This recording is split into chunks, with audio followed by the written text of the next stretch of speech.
Assalamu alaikum wa rahmatullahi wa barakatuh. Bienvenue, bienvenue sur Al-Huda, l'espace où chaque mot est une lumière, chaque silence un rappel et chaque instant une opportunité de se rapprocher d'Allah. Ici, nous explorons la foi non seulement avec l'intellect, mais avec le cœur.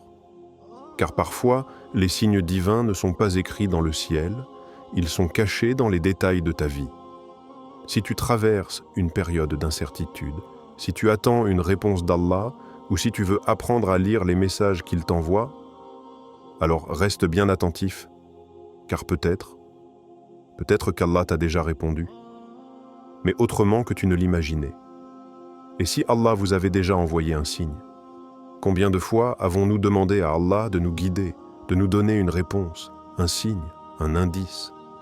Et si ce signe avait déjà été envoyé, mais que nous ne l'avions pas reconnu? Allah communique avec ses serviteurs de manière subtile, pleine de sagesse et souvent silencieuse. Dans cette vidéo, nous allons explorer les signes divins que vous avez peut-être reçus sans le savoir, et surtout, comment apprendre à les reconnaître avec le cœur, à la lumière du Coran et de la Sunna. 1. Le signe du retrait brutal. Quand tout s'effondre, tu étais bien, entouré, rassuré, occupé. Tu vivais dans ce que tu pensais être une stabilité. Et puis un jour, tout s'est effondré, brutalement. Comme une secousse soudaine dans ton existence. Une amitié s'est brisée, une relation s'est éteinte, un projet s'est effondré.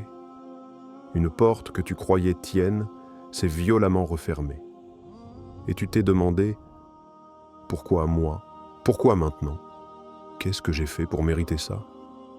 Mais ce que tu ne savais pas encore, c'est que cette perte, ce vide, ce chaos apparent, était en réalité un mouvement orchestré par Allah pour te recentrer sur l'essentiel.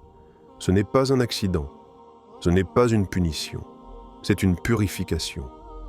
Le prophète a dit « Lorsqu'Allah veut du bien à quelqu'un, il l'éprouve » Al-Bukhari. Et c'est souvent par des pertes que commence cette épreuve. Car tant que tu es accroché aux choses ou aux gens, ton cœur est distrait. Il ne peut pas s'élever vers celui qui mérite entièrement ton amour et ta confiance. Allah. Tu sais, Allah est comme un artisan divin. Il sculpte ton âme. Et parfois, pour révéler la beauté de ton être, il doit enlever des couches, arracher les parties qui ne te servent plus, même si elles te semblaient indispensables. C'est douloureux, oui, mais nécessaire.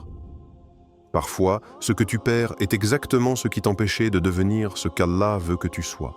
Regarde autour de toi. Qui étais-tu avant cette perte? Qui es-tu en train de devenir maintenant? Ce silence, cette solitude, cette rupture, cette humiliation peut-être, sont les catalyseurs d'une transformation profonde. Allah ne détruit pas ta vie. Il détruit l'illusion dans laquelle tu vivais pour t'obliger à voir clair. Et dans ce vide que tu ressens, c'est là que commence le véritable lien avec ton Créateur.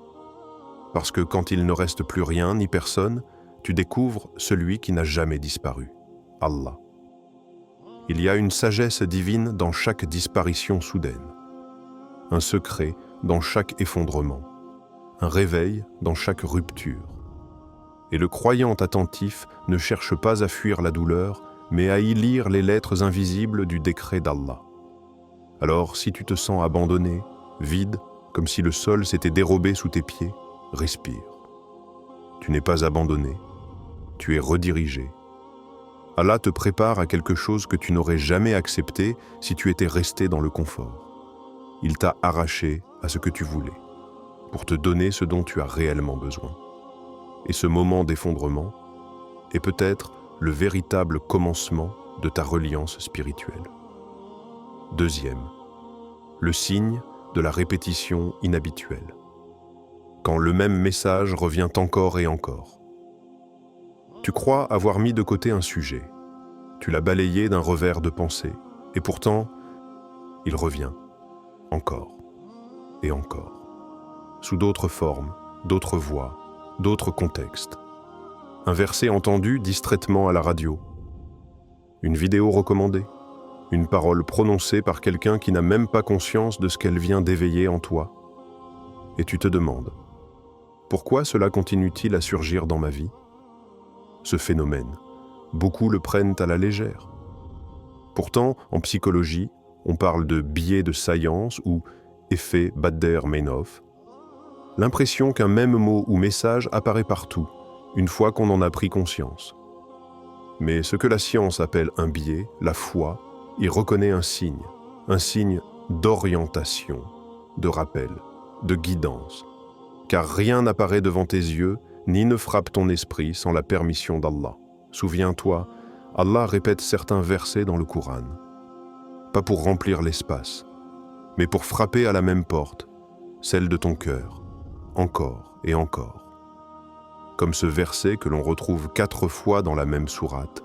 Et en vérité, nous avons facilité le Coran pour la réflexion. Y a-t-il donc quelqu'un pour réfléchir? Sourate Al-Qamar 54. Ce n'est pas qu'Allah oublie ce qu'il a dit, c'est que toi, tu oublies ce que tu dois entendre. La répétition est une pédagogie divine.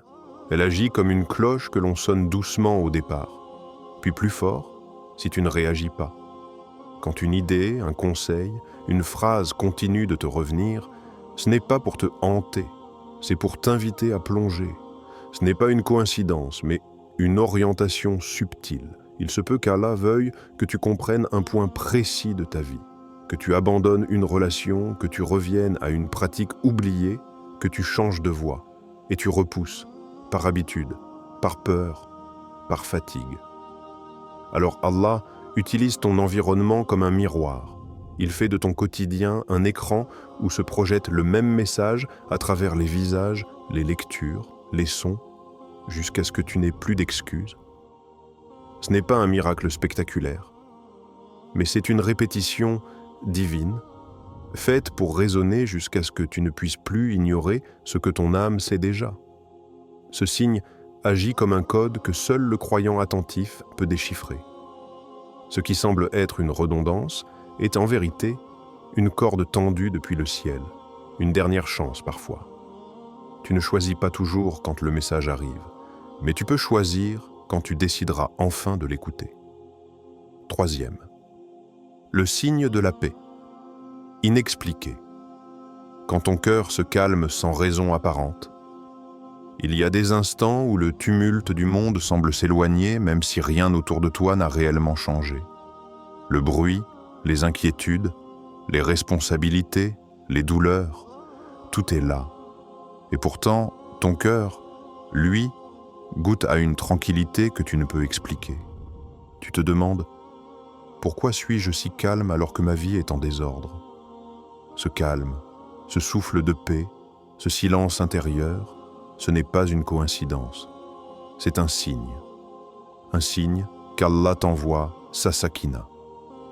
Dans le Coran, Allah parle de cette tranquillité qu'il fait descendre dans les cœurs de ceux qu'il aime, de ceux qui se confinent à lui. C'est lui qui a fait descendre la sakina dans les cœurs des croyants, afin qu'ils augmentent encore leur foi à leur foi. Sourate Al-Fath 48.4.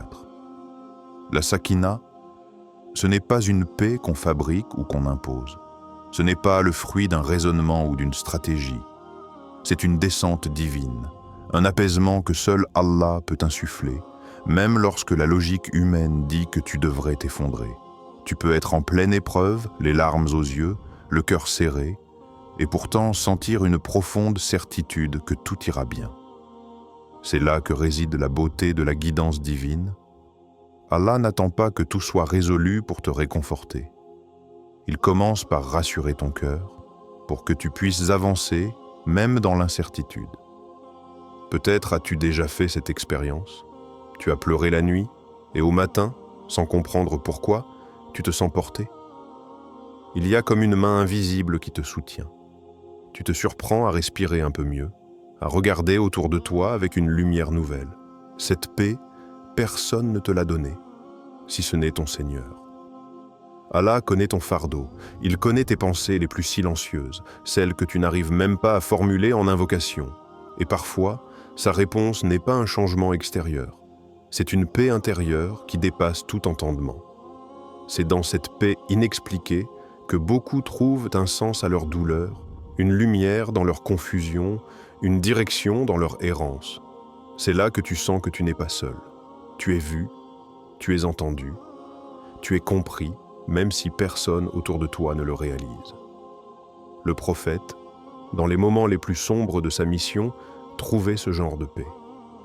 Lorsque les gens le rejetaient, lorsqu'il perdait des proches, lorsqu'il priait seul au milieu de la nuit, il restait connecté à cette source de sakina. C'était sa force invisible, c'était le souffle d'Allah dans son cœur. Et toi aussi, tu peux y goûter. Ce n'est pas réservé à une élite, c'est un cadeau pour ceux qui se tournent sincèrement vers lui.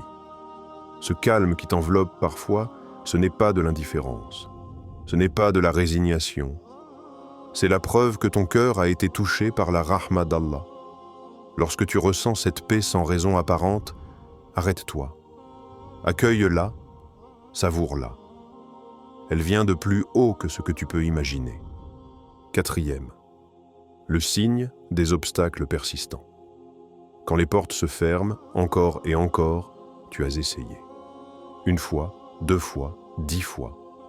Et à chaque tentative, la même réponse, non.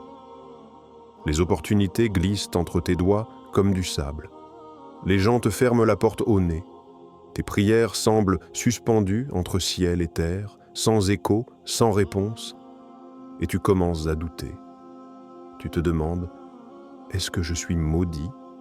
Est-ce qu'Allah m'a oublié? Pourquoi chaque chemin me repousse? Pourquoi moi? Mais si tu regardais les choses autrement, et si ces obstacles n'étaient donc pas un rejet, mais une protection? Car oui, ce que tu appelles aujourd'hui un blocage pourrait bien être un acte de miséricorde divine. Le prophète Moussa, alayhi salam, par exemple, n'a pas été accueilli en héros après avoir défendu un opprimé. Il a dû fuir, seul, sans destination. Un désert, un exil, un effondrement. Mais c'est dans ce désert, loin de tout, qu'Allah l'a honoré. C'est là qu'il a entendu la voix de son Seigneur. S'il n'avait pas été rejeté par l'Égypte, il n'aurait jamais été choisi sur le mont Sinaï. Comprends ceci, chaque porte qui se ferme n'est pas une punition. C'est parfois un détour. Allah voit ce que tu ne vois pas. Toi, tu ne vois qu'un emploi refusé, un mariage annulé, un projet avorté. Mais Allah voit ce qu'il y avait derrière. Une épreuve qui t'aurait brisé, un lien qui t'aurait éloigné de lui, une distraction qui aurait éteint ta lumière. Tu pries pour réussir et tu crois qu'Allah ne t'écoute pas. Mais parfois, il t'exauce en t'empêchant de réussir au mauvais endroit. La société t'a appris que la persévérance triomphe toujours. Mais la foi t'apprend une vérité plus fine. La soumission à Allah est plus grande que la persistance dans un chemin qui n'est pas le tien. Il se peut que ta plus grande élévation commence par un refus douloureux, une humiliation, une impasse, mais une impasse qui t'oblige à te tourner vers Allah, à réajuster ton intention, à désirer moins ce monde et plus de lui. Ne mesure pas ta valeur au nombre de portes ouvertes devant toi. Mesure-la à ta capacité de rester debout, confiant, même lorsque toutes se ferment, et que tu continues à marcher dans l'obscurité avec la certitude qu'il te guide quand même. Allah est celui qui ouvre et qui ferme. Dis, ô Allah, maître de l'autorité absolue, tu donnes le pouvoir à qui tu veux et tu l'ôtes à qui tu veux. Sourate Al-Imran 3,26. Alors, si tu es dans une phase où rien ne marche, arrête de forcer les portes. Peut-être qu'Allah t'attend à un tournant, juste un peu plus loin. 5. Le signe de la présence divine dans les petits détails. Tu marches dans une ruelle silencieuse. Le vent effleure ton visage et sans prévenir, une feuille se détache d'un arbre et tombe doucement à tes pieds. Elle virevolte, comme portée par une sagesse invisible. Tu t'arrêtes. Ce n'est qu'une feuille, n'est-ce pas? Et pourtant, à cet instant précis, tu étais noyé dans une tempête intérieure. Et dans ce geste minuscule de la nature, tu ressens quelque chose. Comme si quelqu'un t'avait vu, comme si quelqu'un avait murmuré « Je suis là ». Allah dit dans le Coran, « Il n'y a rien, pas même une feuille, qui tombe sans qu'il ne le sache. » Sourate Al-An'am 6,59. Ce verset, ce n'est pas de la poésie, c'est une réalité. Une déclaration divine que rien, pas même le plus petit détail, n'échappe à sa science, à son regard, à sa miséricorde. Il arrive que la réponse à ton désespoir ne soit pas une voix du ciel, mais une brise soudaine qui t'apaise. Que le rappel ne soit pas une vision, mais un verset récité à la radio au moment exact où ton cœur sombrait. Que le soutien ne vienne pas d'une foule, mais d'un inconnu qui te sourit comme s'il avait compris ta douleur. C'est dans ces interstices du quotidien que se glisse la présence divine. Subtile, discrète, profondément intime. Tu cherches des miracles, tu les vis déjà. Mais tes yeux sont occupés à attendre des éclats pendant que Dieu te parle dans le silence. Un rayon de soleil, à travers les nuages, une odeur d'encens qui te ramène à des souvenirs d'enfance, le regard d'un enfant dans la mosquée qui s'illumine quand il t'aperçoit. Ce ne sont pas des coïncidences, ce sont des clins d'œil du ciel, des gouttes de douceur envoyées par Ar-Rahman pour que tu comprennes. Tu n'as jamais été seul. Les signes d'Allah ne crient pas, ils chuchotent, ils sont dissimulés dans les textures du monde. Pour les voir, il ne faut pas plus d'intelligence, mais plus de présence, plus de cœur, plus de silence intérieur. Ibn Qayyim al-Jawziyya disait que lorsque le cœur est pur, il reconnaît les signes d'Allah sans qu'on ait besoin de les lui expliquer. Il les sent, il les boit comme une eau fraîche, et c'est là que tout change. Car tu n'as plus besoin de prouver qu'Allah t'aime. Tu vis avec cette conscience. Alors, la prochaine fois que tu entends l'appel à la prière dans un moment d'angoisse, ne l'ignore pas. Ce n'est peut-être pas un simple appel au devoir. C'est peut-être une réponse à une douleur que seul Allah a entendue. Et la feuille qui tombe, ce n'était peut-être pas juste une feuille. C'était un message céleste, silencieux, tombé pile au bon moment. Tu as peut-être attendu un miracle, une vision, une voix, un changement spectaculaire dans ta vie. Mais ce que tu ne savais pas, c'est que le miracle était déjà là, dans ta patience face aux épreuves, dans la paix soudaine de ton cœur. Dans ce verset que tu as entendu, encore et encore, sans le chercher. Dans chaque porte fermée que tu croyais être un échec, et dans les détails les plus discrets de ton quotidien, Allah ne crie pas, il murmure. Il ne force pas, il éduque. Il n'oublie jamais, il attend que toi tu sois prêt. Alors ne passe plus à côté de ces signes. Ouvre tes yeux, mais surtout, ouvre ton cœur. Car parfois, une simple feuille qui tombe est une réponse silencieuse du Très-Haut. Et maintenant, à toi de faire le pas. Si cette vidéo a touché ton cœur, partage-la. Car quelqu'un, quelque part, attend peut-être ce rappel. Abonne-toi à Al-Huda, là où la lumière du Coran devient source de clarté dans ton quotidien. Laisse un commentaire. Quel signe d'Allah as-tu déjà reçu sans le reconnaître sur le moment? Ton témoignage peut devenir un rappel pour un autre.